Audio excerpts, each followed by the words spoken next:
Welcome. I'm Caitlin Moore, the Financial Literacy Manager here at Union Bank and Trust. And today we are talking about fraud and scams, specifically with your money.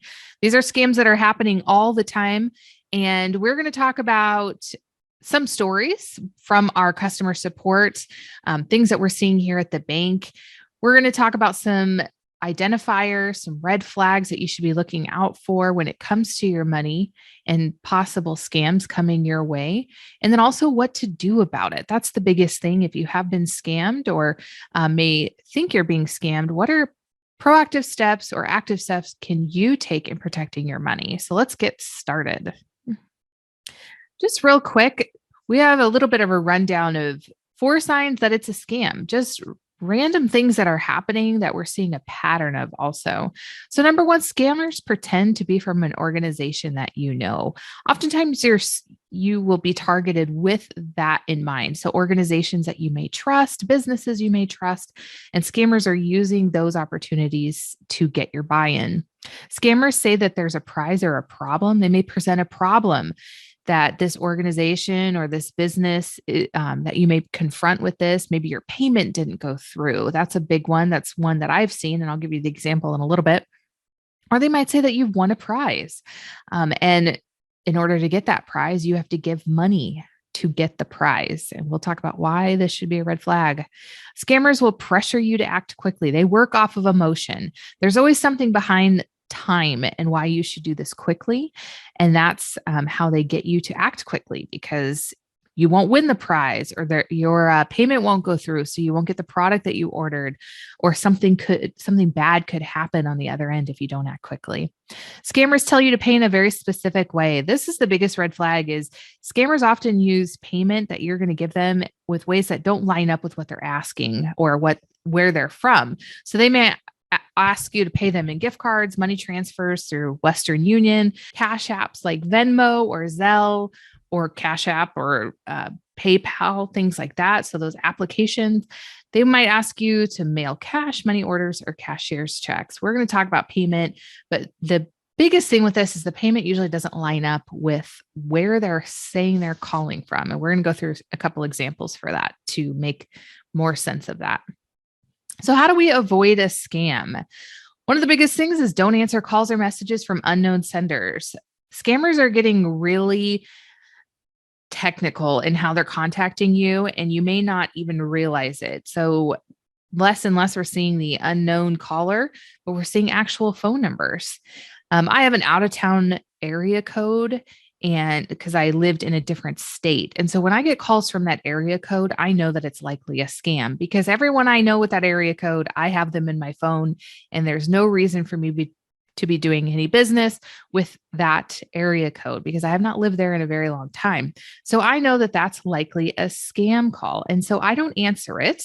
And I just listen to the voicemail if they want to leave one. And if it is important, I will call them back. But I will tell you, I have never had a reason to call back that area code when I get an unknown caller from that. To avoid a scam, don't give out your personal or financial information in response to a request. So if they're asking for that, they'll often ask for your banking credentials so they can jump online for you on your behalf, maybe saying that it would take pressure off of you. They could do it faster. They can get money to you faster, things like that. But if you give out personal information or financial information, we will talk about what to do. But that is a great way to say, hey, that's a red flag. I'm not doing that. Resist the pressure to act immediately. So like we said in the last slide, scammers are going to try to get you to act off of emotion. So they're going to ask you to do things quickly so that you don't have much time to make sense of it. And that should be a red flag. Recognize how the scammer will tell you to pay. Like I said, they're asking you to pay, oftentimes to pay in ways that don't line up with the organization or company that they say that they're calling from. And we'll get into some examples. And so ultimately, slow down, talk to someone you trust before doing anything. Sometimes these scammers are so good at getting to our emotions that we just need to step back and ask someone who's not emotionally invested in the situation or not emotionally tied to the situation. We'll get to that in like social security scams and how that works, but there can be some scammers out there that really work off of emotion. So sometimes we just have to step back, say, hold on, and ask someone or even call the bank to find out if you're actually being scammed. There's a lot of computer tech support scams. We're going to go through what this actually looks like with some examples, but scammers pretend to be from an organization that you know, like say Windows. They claim, or Microsoft, excuse me, claim that your computer or accounts have been hacked. And they may even put a pop-up on your screen. So that pop-up is actually allowing them into your computer. So you're giving them permission to hop on your computer on your behalf.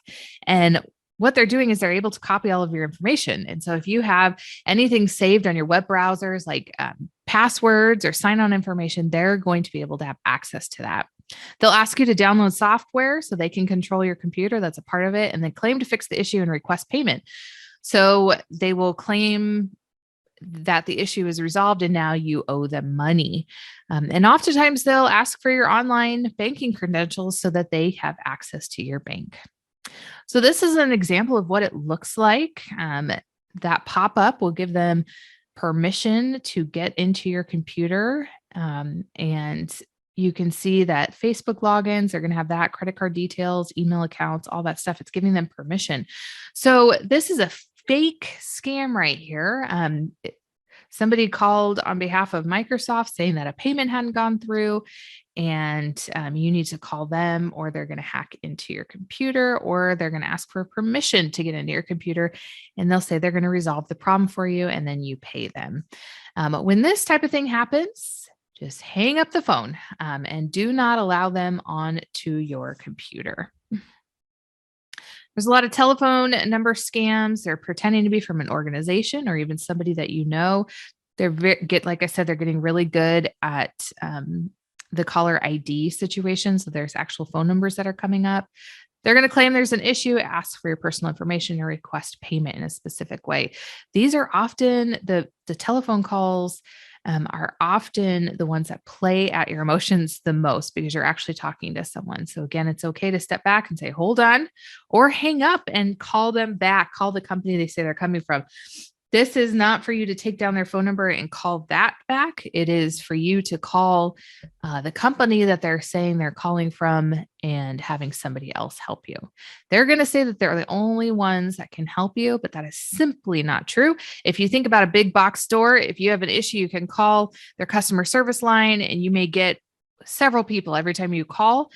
That's okay. Everyone has access to your account. So it is okay for you to just hang up the phone and call that company back.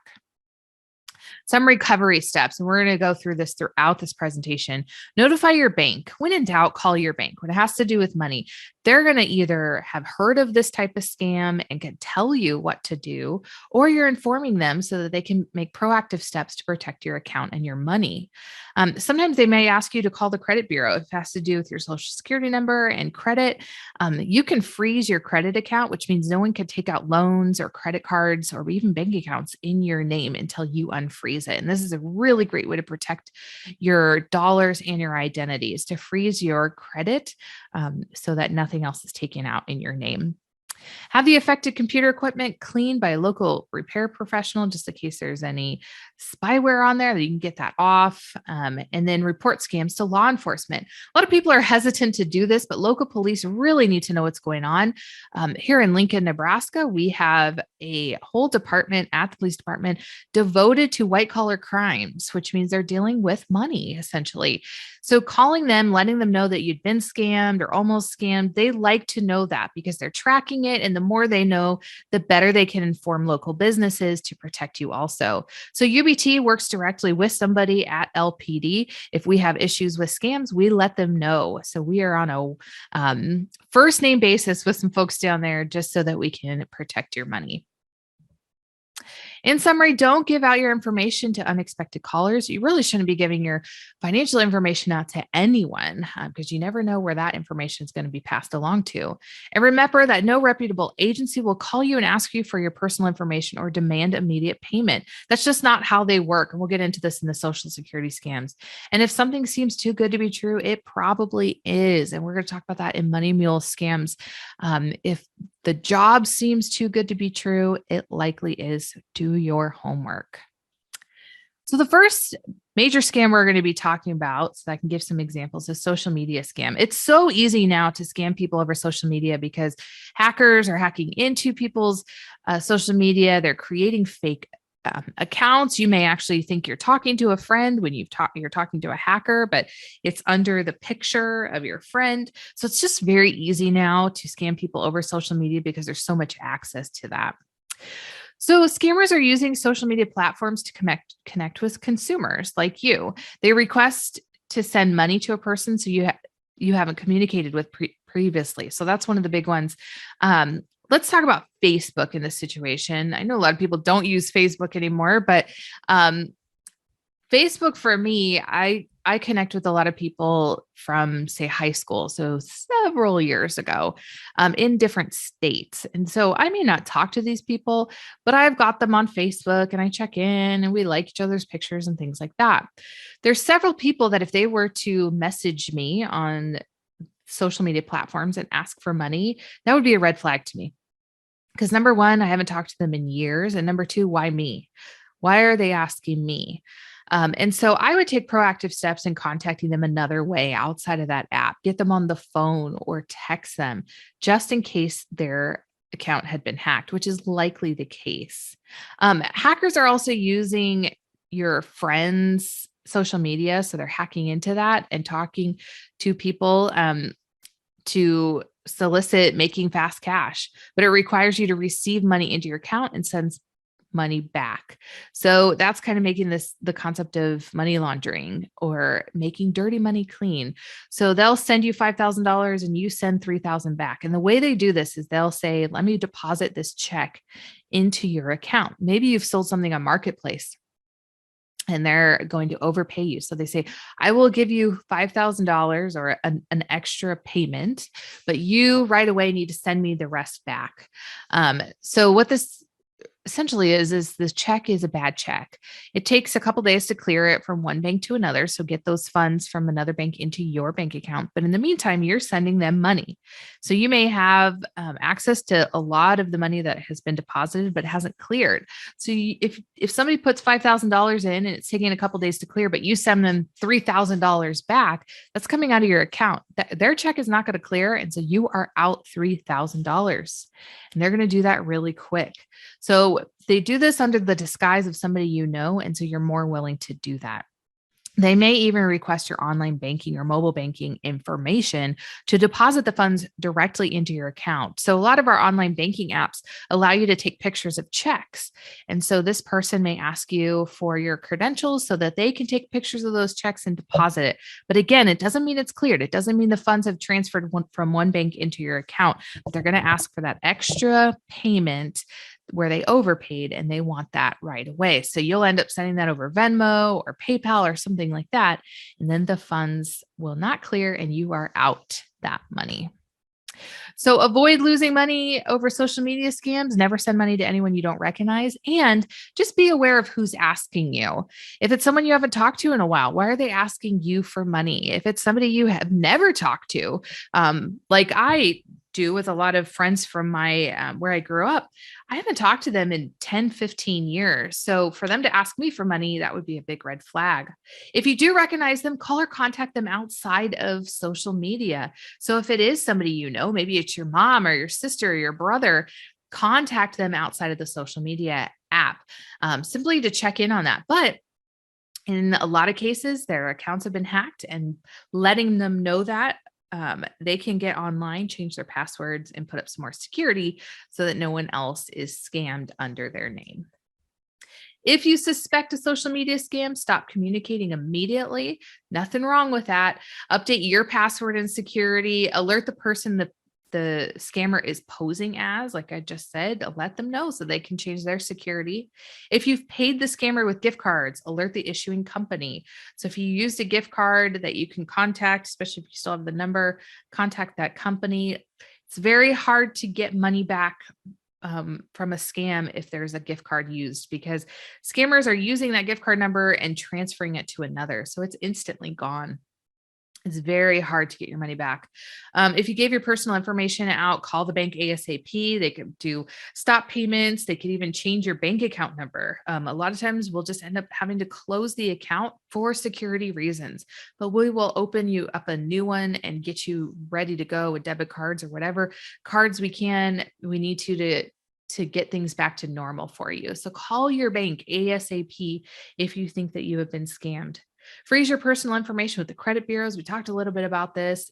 That prevents anyone, including yourself, from opening up any accounts, loans, bank accounts, credit cards in your name until you unfreeze it. So this just prevents anybody from taking more money from you. And then if you've identified a deposit into your account that was not processed by you, contact your bank. This means if you notice that there's some extra dollars put into your account, your bank account that you don't know about, you need to contact your bank because it was a mistake or a fraud. What happens is fraudsters will deposit and then they'll contact you saying, I put this money in your account. You need to pay me back. But the thing is that that money is not real and it's taking a couple days to clear, but it will not clear. So you will be out that money if you send it back to them. Our next scam is the Social Security scam. I put Social Security on this because this is a government entity that we want to talk about, but this really goes for all of those government entities. So IRS, things like that, where government entities, people are acting as government employees for these entities. So robocalls are live calls that fraudsters are pretending to be government employees. So they're saying, hi, I'm from Social Security office, and they'll claim identity theft or a problem with your Social Security number. So they might say, hi, I'm Caitlin from Social Security office. There's a problem with your account. And if you do not get it fixed today, we're going to knock at your door and arrest you. So you need to take care of the problem with me right now. They may offer to increase benefits, protect assets, or resolve identity theft. So that example, maybe if you don't we need to take care of your Social Security account at this time. So, and if you don't, then we're going to arrest you. But if you do, if you can take care of it right now, then I will protect all of the assets within your account. And so they're demanding payment with gift cards, cash, wire transfers, or internet currency. So the problem with the way that they're asking for payment is, number one, government entities will never call you demanding payment over the phone. They just don't do that. So Social Security office calls you, IRS calls you. They're not going to demand payment like that. And the best thing to do is hang up the phone. Just know that the government entities, Social Security office, IRS, they cannot call you and threaten arrest or legal action unless you pay a fee or a fine. That's just not the case. It's not how they work. And so if somebody does, you can just hang up the phone. So they might promise a benefit increase or exchange for payment. They can't take payment over the phone. They don't do that. So they can't change your benefits in exchange for payment. They can't require payments from gift cards or cash or wire transfers. The government does not want your Walmart gift card as a payment. So if that's the way it's done, then take that as a red flag. The government isn't going to take gift cards as payment. They're not going to take cash as payment. That's just not the way it works. And that's the big thing is when payment is asked for, that doesn't make sense. And the reason fraudsters do that is they can take that gift card number and transfer it to another gift card very quickly. So it's money they can be using very quickly and it's gone. Once you have paid them these ways, it's very, very hard or impossible to get that money back. Another thing is government agencies will not send official letters that contain your personal information. One of the things we see is that fraudsters will call you and ask you to verify your information when they're the ones that called you. So they might say, I need you to verify your address, your birth date, your mother's maiden name, and your Social Security number. Well, if they're calling you, they should not be verifying that information. So one of the things you could do is stop communicating immediately, hang up, and do not respond. You should call the agencies back with the phone number you find online. So call Social Security office, walk into their office, call the IRS, but use a phone number that you are finding, not one that caller is giving you. That scammer is going to give you their phone number. So you don't want to use that to call back. But there's nothing wrong with calling Social Security office saying, hey, somebody just called me saying there's a problem with my account. They'll look into that. They also will want to know if you've been scammed. They want to know what scams are posing as Social Security office or those government agencies. If you already paid the scammer with a gift card, contact the issuing company. Maybe they could stop that payment. But a lot of times with gift cards and those cash apps, it's so quick they can't, they won't be able to get your money back. And then also, if you released your financial information, call your bank to go through the process with them. Okay, so we have money mule scams. Scammers are recruiting victims to move stolen money, and they might do this with the disguise of offers like working at home, online dating, or prize or lottery money. So you might get an email with job offers from mystery shoppers, interns, money transfer agents, or tutors. So these are ways that they're saying you can work these jobs and make a lot of money. They may be posted through less credible places like Craigslist or online platforms. So be very careful. And you may actually receive the email saying, "Oh, we saw your resume online and we want to hire you for these jobs." What these jobs do is they are companies, or they'll pose as companies outside of the US. So you'll never see someone. You'll never see them on FaceTime. Can't go to a company building. It's all done at home, and they'll advertise that you're going to get great pay for little work. So what they do is they're going to ask for your bank account number or even request that you open up a new bank account, typically followed with instructions on how to transfer funds. So what they want to do is they may give you a check or deposit a check, but then they want you to immediately wire the money back to them or buy gift cards with the money. So, whatever the job is, they're asking you to take the money from them and move it around, whether that's transfer it somewhere, buy extra gift cards, and send it back. But what they're doing is they're making that money less traceable. They're putting it in your account, and then you're going to pay them back in other ways. That is not a real job. Don't accept jobs that ask you to transfer money. Companies shouldn't be using employees to transfer money.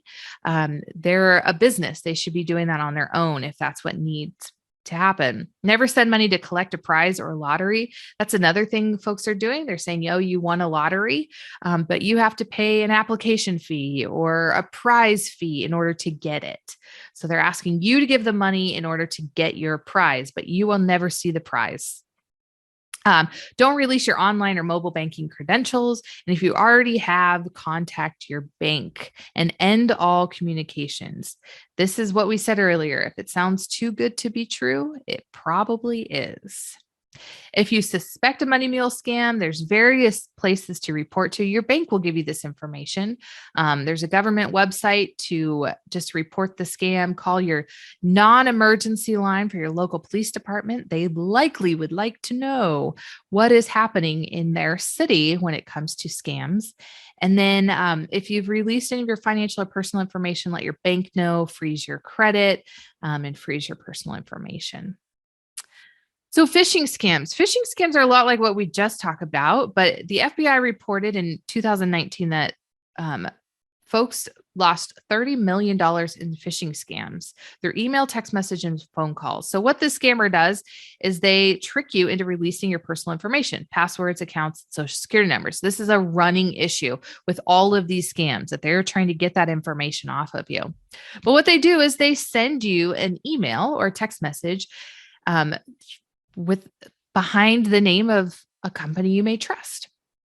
And they will say, "Hey, there's a problem with this or that. Click on this link to fix the problem." Well, that link is not a credible link. It's going to take you to the scammer site, and they're going to collect data from you, information from you. If you get this in the form of an email, you could just take your mouse, hover over that website, and a pop-up will come up right above it and show you where the real website is. So if they're posing to be Target, saying that your information or your payment did not go through, this has happened to me fairly recently in the form of a text message, then I could just hover over that website and see if it's actually going to www.target.com. If it's not, it is a phishing scam. If you click on that website, it's going to take you somewhere else, and they're going to get a bunch of your information. So emails and text messages often tell a story to trick you into clicking or that link. Like I said, I had a text message from Target saying that my payment had not processed. I knew that this was likely a phishing scam. So I went to my Target app where I had already purchased something and went to my account and checked if the payment went through. I did not click on the link in my text message because I already knew that that was a scam. And turns out it absolutely was. So, those of you who don't know, if you're getting text messages from places like that, which the payment had already gone through in my bank account. So I knew something was up, but I went straight to the source. And I would encourage you to do that. If you get emails or text messages from companies that maybe you've purchased something from, call them directly. Don't go through that text or that email. So, our last scam for the day is online dating scams. And this one's unique because it's going to pull at your heartstrings. So, love interests will use online dating platforms to fall in love fast or get you to fall in love fast and then get what they want out of you. But just know that it is a scam. So scammers hide behind fake profiles. They're just using pictures that they found online, and they're going to get along really great with you. It's not to say that online dating sites are not reputable, but it is very easy to scam people this way. So, some of the signs of online dating scams, they're going to profess their love quickly. This could be probably a very quick moving, emotional relationship. We have seen it where it takes several months, 6 months, a year, 2 years to build up the trust in the relationship. But one of the big red flags is that you never see the person. You're unable to FaceTime. You may get still shots, so pictures, but we have no way of finding out if those are real. But let's just say you have a love interest online, you haven't seen their face, and they claim to be overseas, sometimes behind the idea of a businessman, a doctor, or military. They ask for money and seduce you off the online dating site. So they might take that chat through other communication sites, and they're going to ask for money. You will have trust them by this point. You may have strong feelings for them, and so giving them money may not be a red flag, but we have to step back and ask ourselves, is it a red flag? Is what they're talking about, does this make sense? They claim they need money for emergencies such as hospital bills or travel, especially if they're overseas. But if they're military, they should not have a problem with this. If they're from a business, they shouldn't have a problem with this either.